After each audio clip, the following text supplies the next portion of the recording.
அன்பார்ந்த இறைமக்களே, கிறிஸ்துவின் மறுப ஜெபக்குழுவின் வாயிலாக உங்களை சந்திப்பது நான் பெரும் மகிழ்ச்சி அடைகிறேன். மக்களை, சந்தோஷமாக இருக்கீங்களா? நிறைவாக இருக்கீங்களா? மகிழ்ச்சியாக இருக்கீங்களா? மன அமைதியாக இருக்கீங்களா? மக்களே, மகிழ்ச்சி தான் நமக்கு எல்லாத்துலேயுமே இருக்க வேண்டும்.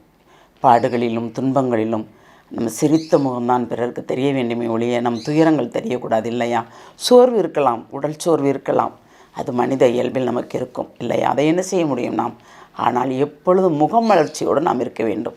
அப்படி இருக்கும்போது தான் நாம் இறைவனுக்கு உகந்த வாழ்க்கை வாழ்கிறோம். அப்படி வாழும்போது அதிலும் நமக்கு ஒரு நிறைவான ஆசீரும் கிடைக்கும். இன்று அவர் நமக்கு என்ன இறைவார்த்தை தருகிறார் பார்ப்போமா?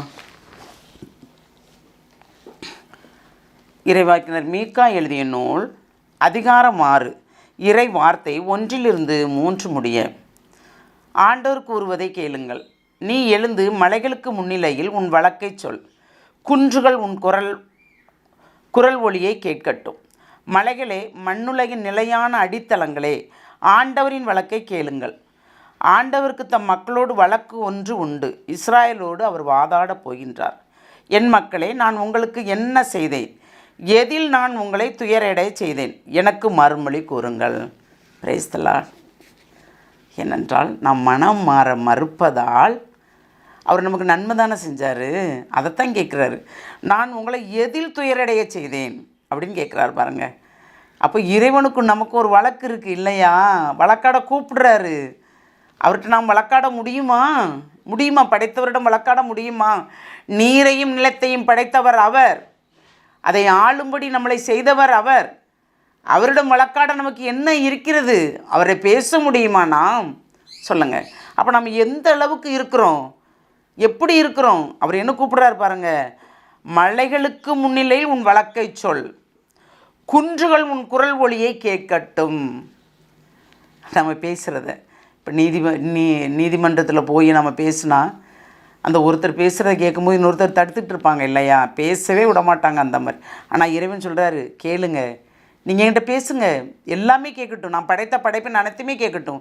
மலைகளும் மண்ணுலகில் நிலையான அடித்தளங்களும் கேட்கட்டும். ஆண்டவரின் வழக்கை கேளுங்கள். ஆண்டவரே சொல்கிறார், நான் சொல்கிறத நீங்கள் கேளுங்க. ஆண்டவருக்கும் தம் மக்களோடு வழக்கு ஒன்று உண்டு.